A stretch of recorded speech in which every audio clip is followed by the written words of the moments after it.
702. The Naked Scientist. Indeed. Good morning, Chris. Hey, good morning, Eusebius. How are you? I'm good. I should have said hello tomorrow. You should have done. Yeah, I'm sorry I wasn't here last week, but I was in Paris. I mean, someone has to go. It was this extraordinary conference I went to called Hello Tomorrow, just for those who are What not was it like? on our joke. Well, I'd never heard of this conference until they got in touch with me about a month ago to say, we've got this conference on in Paris. It started in 2011. It was a bunch of what can be defined as frustrated PhD and early career scientists who were saying, look, we're generating this amazing technology in our laboratories. We know it's got world-changing potential, but we can't get investors and business venture capitalists, etc., interested because they're just looking for the next Uber. Who can blame them? But they said this will motivate us to create this summit, which they called Hello Tomorrow, the idea being that they want to introduce people to this thing that they're dubbing deep technology. The idea here is that you've got really, really interesting technologies coming through which are underpinned by science. It's not just developing an app which goes viral on the internet. This is, strongly scientifically underpinned research. And this leads to a product which is going to have worldwide impact. And now they get thousands of applications from early startups. These are people who've got a good idea. They might be a university spin-off. They might be people who are just getting their company going, underpinned by some very exciting technology. And they select from those almost 5,000 applications a number of businesses to be their top 500. And then a number of those come to Paris and they pitch, and you can sit there at this scientific conference, and each of these pitches is 3 or 4 minutes long, so nothing too long, very, very fast-paced, and you see these extraordinary ideas going past in front of you. I met a guy who's making noise-cancelling headphones for your windows. Specifically, if you live near a busy road or an airport, you don't want to hear the noise coming in through your windows, their system detects the sounds that are coming into your house, and it makes the windows vibrate in the opposite phase. So the windows are doing the opposite movement to what the sound's making them do. So they cut down the sound getting into your house by 90%. I spoke to a woman from Sweden who discovered during her PhD some molecules which make the immune system flock to a wound. So what she's done is to genetically engineer the bacteria you find in yogurt, so that you can rub these yogurt bacteria into a wound. For instance, if you've got a foot ulcer or you're diabetic and you've got ulcerated skin, these bacteria don't live in the wound for very long because they're not well adapted to be there, but they do, while they're there, churn out these immune signaling chemicals, and the immune system rushes into the wound site and it reduces by an enormous amount the time it takes the wound to close and heal. So it was discoveries like this which were very exciting, and all of them are literally months to under a year away from hitting the market. So we're going to start seeing some of the things that were being presented in Paris very, very soon. So it was very exciting, really interesting, and I'm actually going to make a whole radio program about it, just interviewing these people that were presenting there. Very, very exciting. That sounds stunning. It sounds like it was also inspiring for you. I often find that when for example, I sit on a committee that sends students to Oxford on a scholarship. And one of my favorite parts of the year, Chris, interviewing them because, and the same goes with good mentoring. When you speak to, in your case, PhD students and early career scientists, it also reinvigorates in you. You're already a curious person, but to see that kind of innovation and thinking, it's absolutely awesome. I'm sure you also felt inspired in terms of your own work. Yeah, absolutely. I suspect that you're quite a fierce interviewer for these Oxford people. Are you? Do you ask some really hard questions? Is it like the Oxford entrances and the Cambridge entrance exam? Because, we are notorious, because I've interviewed people who are wanting to be students at Cambridge University, and so we would come up with things that we would ask in the interviews that we felt wouldn't just be shared on the internet and already out there, but things that would test an ability of somebody to think. Because what we're looking for is not just a person who's been coached or knows loads of stuff already. We're looking for people who actually know how to think, and that's quite a different skill, and someone who can be taught. Yeah, absolutely. Tawa, good morning to you. Thank you for calling in. What is your question for Chris? Morning, gentlemen. Chris, I've read somewhere where they say that the photosphere and the corona of the sun are actually hotter than the inner core of the sun. How could that be possible when it actually should be the reverse? I'll listen on the radio. Your observation and your claim is absolutely correct. Scientists have made measurements of what we believe the surface temperature of the sun to be. It's about 5,000 or 6,000 degrees. Yet, if we look at the area around the sun, the so-called corona, it's at millions of degrees. Now, why should that be? We have not really any idea. It may be something to do with how the magnetic field of the sun works and diverts plasma around the sun and concentrates the heat in one particular area around the sun, but certainly on the surface of the sun it is cooler than it is around the corona of the sun. And there are various experiments and space probes that are being launched in order to study some of these phenomena. It's very important we understand this because, as well as providing us with the energy that sustains life on our planet, the sun also periodically has these convulsive burps of various material which it ejects into space. These are called coronal mass ejections. And if one of them hits our planet, it can be devastating because it can knock out satellites, it can cause power delivery problems. Not that South Africa's unfamiliar with those anyway, but you know where I'm going with that. But the point is that understanding how the sun works is very important. And so there are various probes that are trying to understand the workings of the sun, and hopefully they'll also get a handle on how this temperature imbalance works as well. Let's take one from Twitter. Pule says, Eusebius, naked scientist, when I fill up my ice cube rack with tap water, I notice that the bits of frozen ice in there already in the rack will crack. Please explain why. Good morning to you, Puli. The answer to this one is because of impurities in the water, and those impurities include dissolved gases. Now, when you put the ice cube in the ice cube tray, as the temperature drops, the ice cube starts to form little bubbles because the gases that are dissolved in the ice get squeezed out of the ice and into the residual water because the ice crystals don't have space to hold the gas molecules as well as the water can. So you end up with water which becomes more and more concentrated in gas, and because these gas bubbles don't fit into the matrix that's the crystal, then they form a defect, and those defects are the tiny little crazes and cracks. Other dissolved salts will also do this. So if you've got dissolved calcium and hardness in your water, which places like Joburg are going to have a lot of that because it's all on limestone, then you're going to see this. How do you solve it? Well, you could use deionized water, which is very expensive. A cheaper way of doing this actually is to boil the water. If you take your kettle, boil the water, and then put the hot water into the ice cube tray, not when it's too hot to melt the ice cube tray, obviously, and then put that water into the freezer. Boiling water removes A, the dissolved gas, and B, some of the temporary hardness because it deposits in your kettle, so you get cleaner water, and that will produce nice, pristine, pure ice crystals that shouldn't have any of these defects in them. 702. The Naked Scientist. Chris, let's take one from the SMS line. Muzi wants to know from you, why do men have nipples?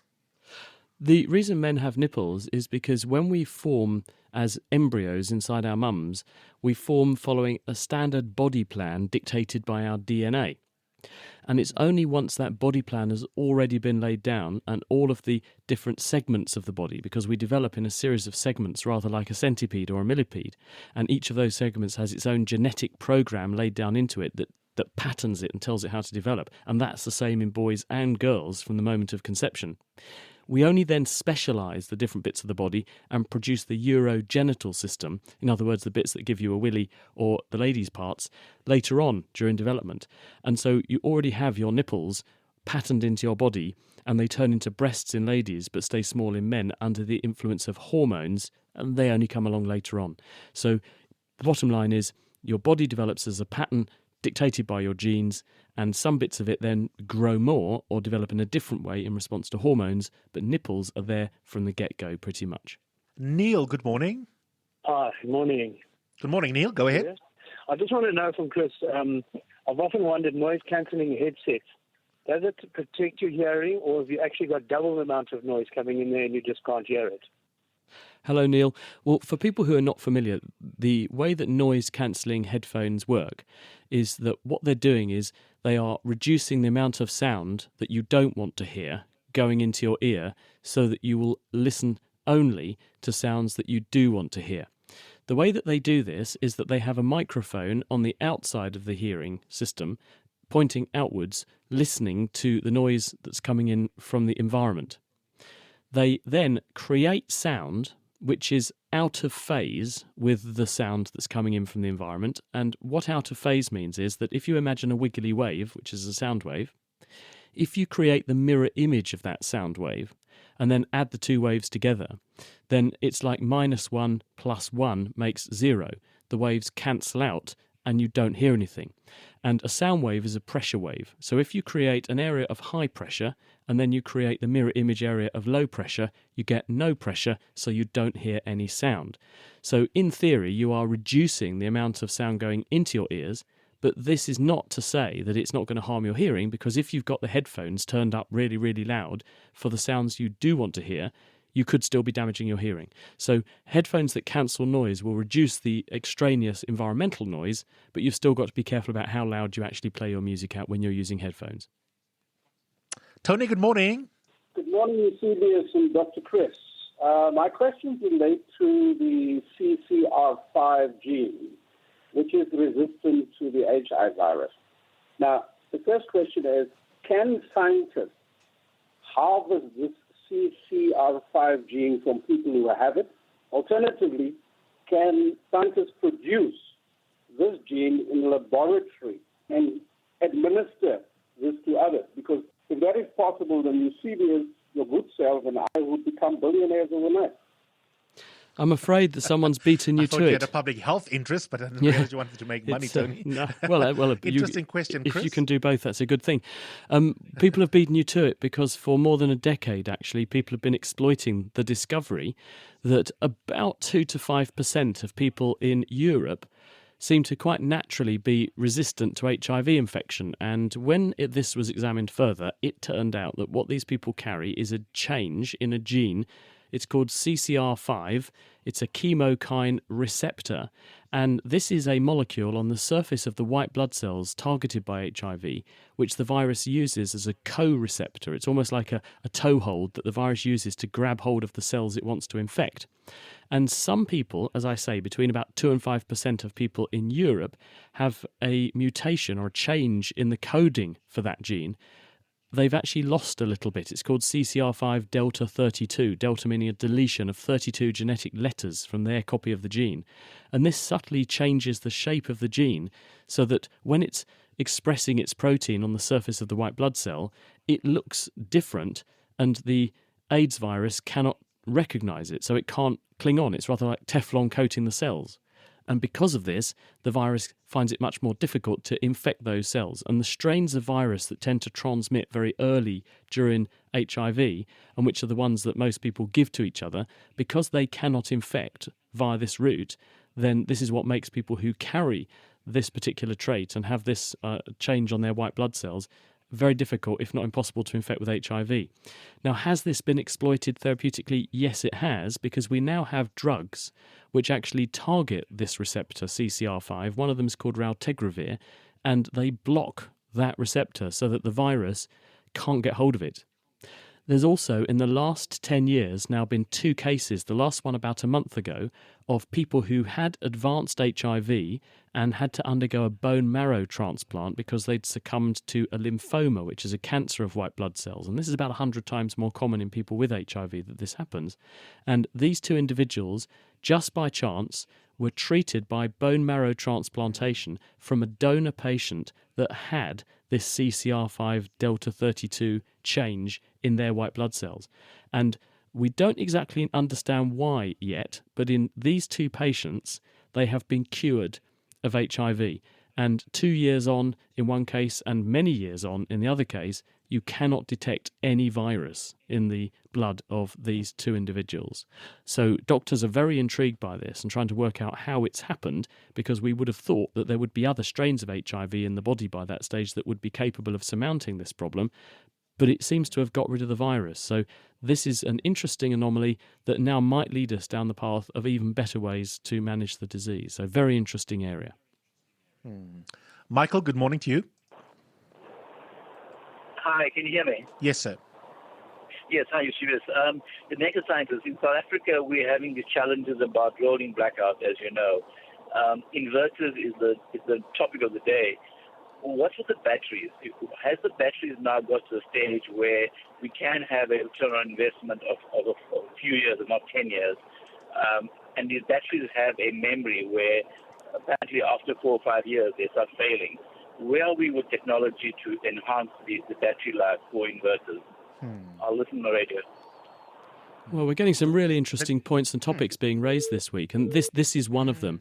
Now, South Africa is one country that is blessed with something I never see, and that's a lot of sunshine. And that means there's a wonderful opportunity in South Africa to exploit that sunshine with solar. In other words, photovoltaics. But the problem that's highlighted here is that the sun doesn't shine all the time.